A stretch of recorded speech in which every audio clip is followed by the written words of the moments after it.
We are live. Good morning, crypto warriors, and welcome back to the Gentleman of Crypto, episode 170. Oh yeah.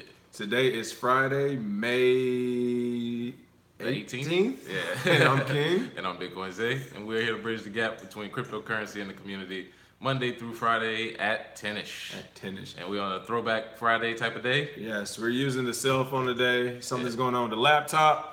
So we're doing live. You know how it goes. Oh, yeah. If tech messes up, we don't stop. Find a way. Yeah, what's going on, Ramo? My laptop is jacking up. I'm not sure what's going on. Yeah. If it can go wrong, it will. Oh yeah. Banger Committee, what's up? The Game IP. Game IP, what's going on? Everybody, what's up? What's up? Shout out to everybody on Facebook. Christopher Weber, thanks for joining. Let's see, got a few more jumping in. There we go. Chris Thornton, yeah, come on in. Yeah. KH.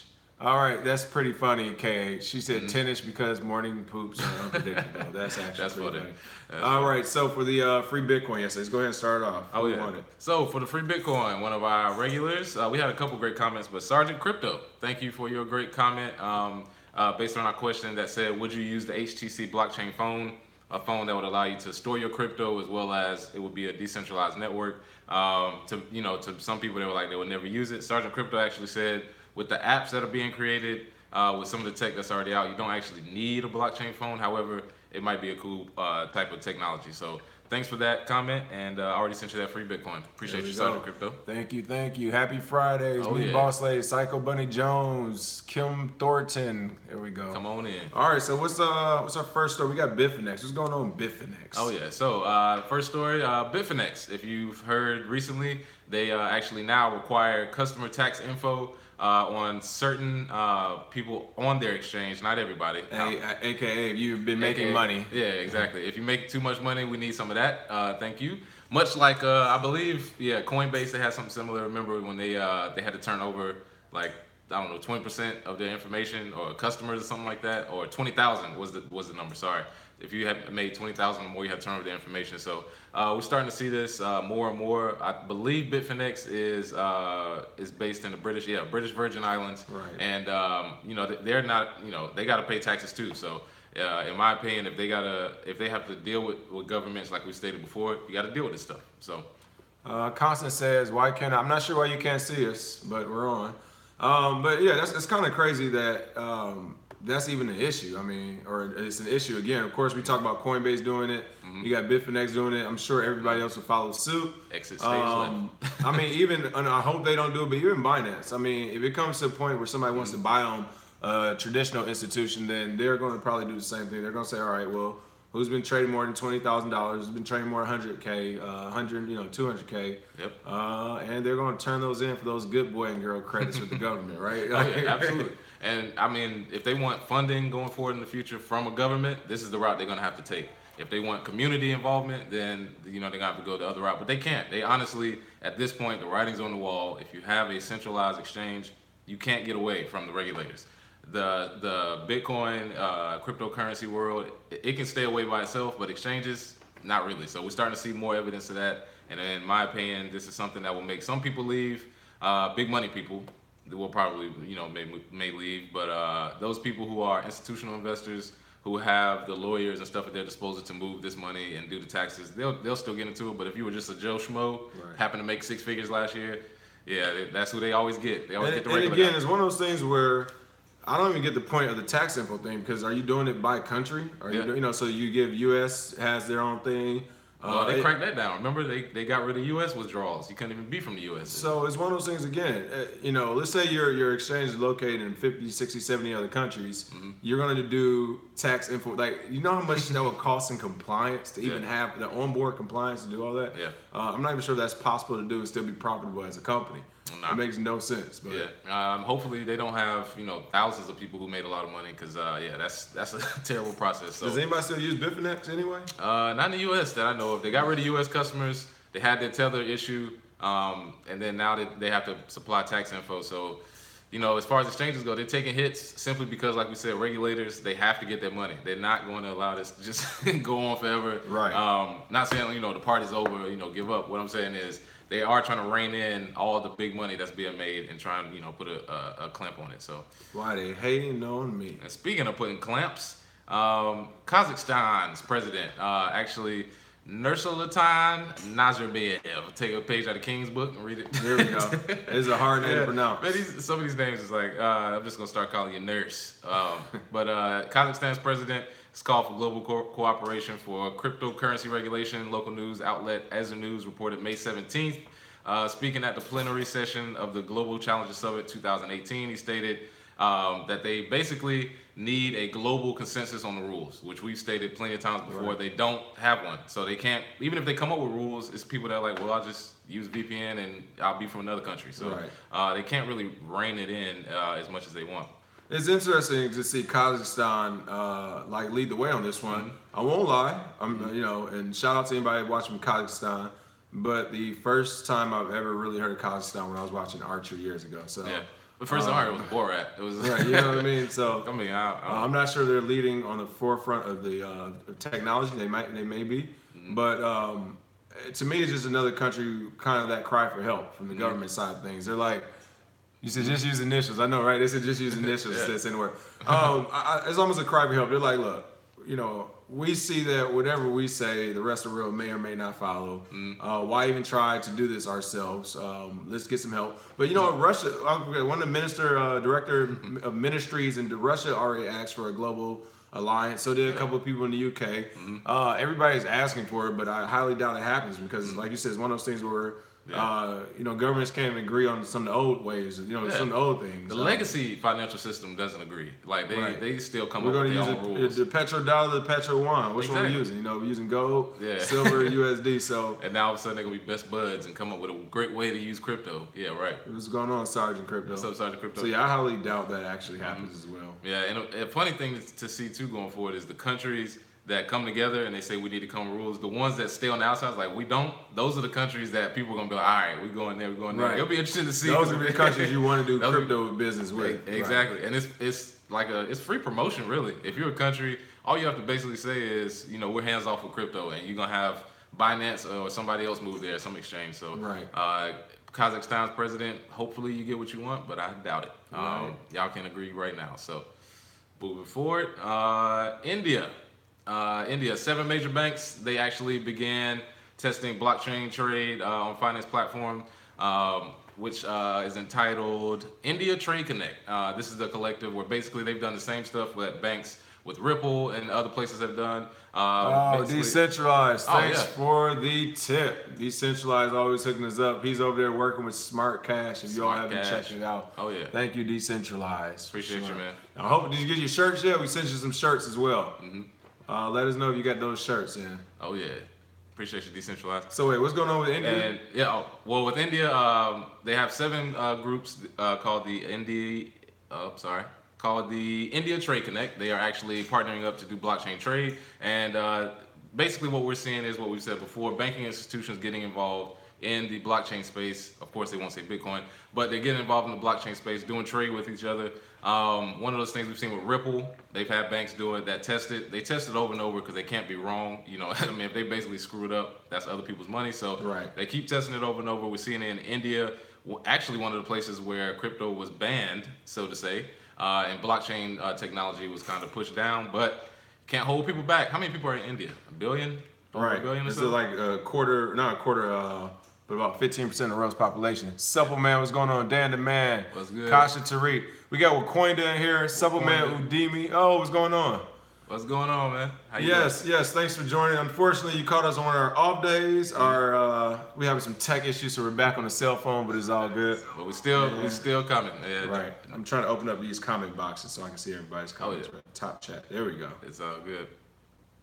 All right. Yep. Supple Man Udemy. What's going on? Thanks. Of course, again, shout out to Chats with Decentralized. Top Networkers Group. Say he finally caught us live. He's in the Wakoinda's in the building. That's what I'm talking about. Oh yeah. And Kashta Tariq. What is going on? Appreciate you guys.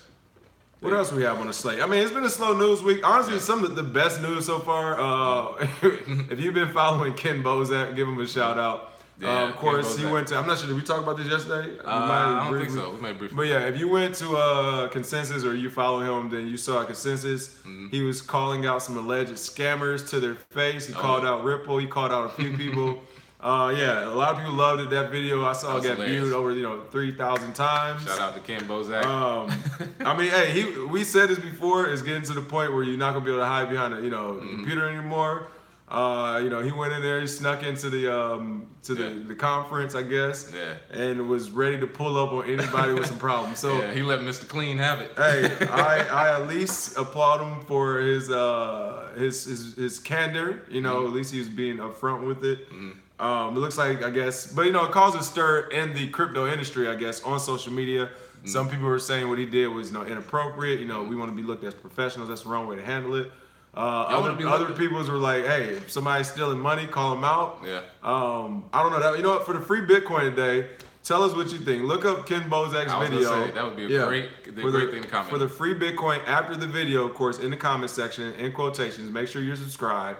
Put what do you think about Ken Bozak and what he did as far as calling out Ripple at the conference, calling out the Clout.io CEO, I Where's guess. my clout? Yeah. What do you think about him?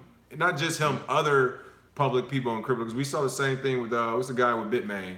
Jahan Wu. Yeah, Jahan Wu, when he cursed somebody out on Twitter before. So these people, they want to show this what a professional. I've been Twitter long enough. These people are regular developer hoodie people like me, and they just threw on a suit and then showed up with a company. So So for the free Bitcoin today, check out Ken Bozak's video. It's short. Let us know what you think. Should you be calling out other people, whether they're alleged scammers, not publicly, or should you take the high road? Let us know your thoughts. And also, while you're at it, go check out our video where we're at CIAA, where King runs up on the regulator and does the same thing. It wasn't a crypto conference, but it was a regulator who basically explained to him that we need to regulate it. I need a job. It's the FINRA regulator. FINRA, yeah. He's like, I need the regulation, man. I need my job. So yeah, while you're at it, definitely check that out too. What else do we have going on? Oh yeah. So more news. As you know, Coincheck, which was hacked a while back, for over $400 million.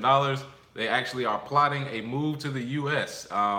They were purchased by Monex, that Japanese brokerage firm we discussed before, and they believe a U.S. expansion could fast-track the exchange's quest to once again become a major player in the industry. I doubt it, but they could definitely try. Honestly, their CEO is very ambitious, trying to expand their territory. And I understand that. However, with the amount of exchanges coming out, I mean, competition is good, but the amount of exchanges coming out, good luck there. Well, it's one of those things where the platform's already built. I mean, I think honestly, a big company will just buy it up, or they'll just partner.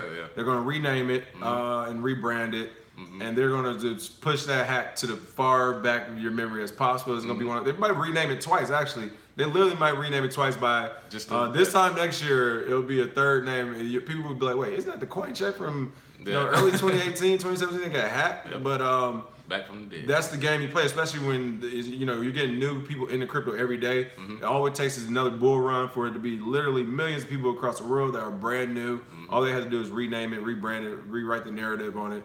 And it'll be back up and working like new again. And literally, it'll be old people in crypto, 2018 and 2017 old people who would be like, no, that used to be Coincheck. Like, it got hacked. Like, why are you using that? Yeah, it's going to be some 16-year-old on the internet cussing you out. No, I love it. There's nothing's wrong with this platform. What are you talking about? So...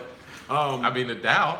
People forget about the DAO. Yeah, that's 150 million gone. And so, Ether is killing now. Yeah, so it's one of those things where, the attention span, we know how that is these days, easily forgotten stuff. And again, it's already a platform that's up and working. If they fix the security flaw in it, which I'm sure they will, I'm hoping they will, then I don't see why they couldn't rebrand it and make money off it. Yeah. I mean, is it something that's the right thing to do? Maybe not, but from a business point of view, I mean, you're talking about millions of dollars, and you're talking about a platform that already works. Yep. And Monex is kind of playing with house money, because if they had $400 million to get hacked, they were at least worth that much. Right. Monex bought it for $34 million. They basically like, who cares? Let's just try something, because we can't lose really, because $30 million is a drop in the hat to a billionaire. You know what I mean? So $30 million to buy it. They bought pennies on the dollar, and I can guarantee you right now, if they expand to the U.S., they will get some volume. We'll give them that. But as far as taking over, we shall see. KH was talking about Ken. She said he gets the thug life tag. LOL. Oh yeah. top networks group said he agreed with his beef too on the price consensus. Yeah, man. I'm putting them in my crypto fight night. I'm featuring Ken Bozak. There we go. Oh yeah. Bitcoin Zay is coming up with a crypto fight night. Oh yeah. next blockchain. week or consensus. We're gonna have crypto fight night. It's gonna be Fight Club. Get some rock'em sock'ems. There we We're gonna go. meet up, and anybody got a problem with, handle it there. Rock'em sock'ems and pillows. No more Keep tweets. It safe. Yeah. No more Keep tweets. it safe. Yeah, rock'em sock'ems and pillows. What else we have going on today? Oh yeah. So last but not least, Santander, which we've talked about a lot, Banco Santander. They have a blockchain pilot that improves the process of proxy voting during annual general meetings. So what does that mean? Basically, that's a lot of words for nothing. That basically means they're making voting more efficient with the blockchain. We've seen this in West Virginia. We've seen this in South Africa, I believe. We've seen this in different places. But once again, another use case that they have found for blockchain is voting, and they are testing it now. So I can't wait till that actually happens. Yeah, that's going to be huge. Yeah, when investors, I think that'll be bigger than supply management or supply chain management. You can actually vote, and there's no more of this, miscount calculation or, well, Hillary won the favorite vote at the booth, but he won the number. Like, wait, what? Who counted this? Yeah, I studied the paper. And honestly, what they're looking at corporations too, where as an investor or a stakeholder, you can vote on what you want to do, instantly. You don't have to have. You don't have to go to these meetings. A huge meeting, right. Exactly. So that's gonna be huge as well. Oh yeah, definitely. So whenever they have those meetings on Jekyll Island, we can be like, hey, you could have just put your votes on the blockchain. Right. Why y'all got to meet in person? Right. You know what I mean? So that's one of those cool features that blockchain brings, I think. All right.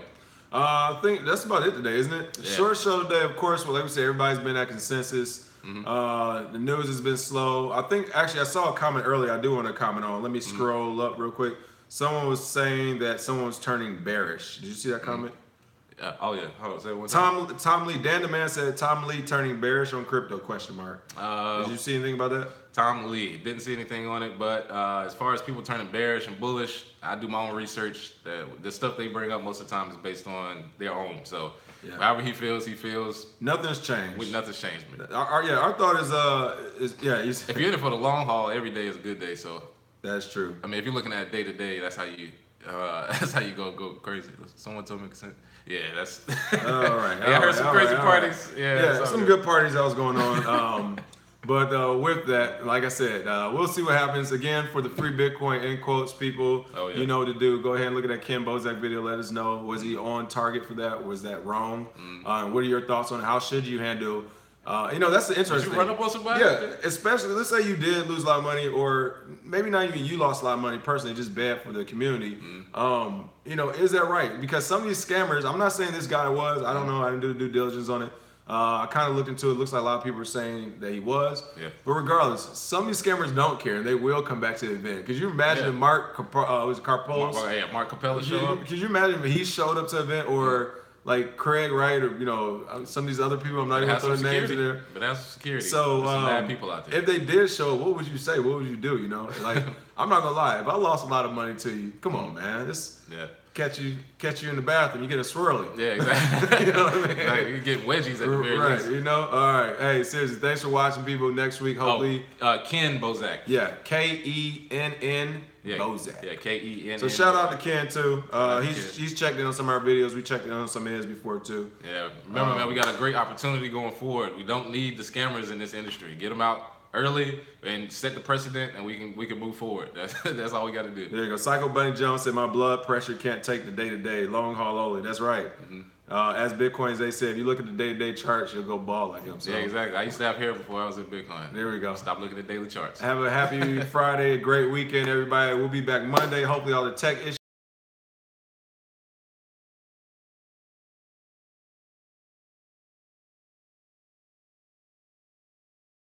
Until then, cheers and have a great weekend, folks. Have a good one.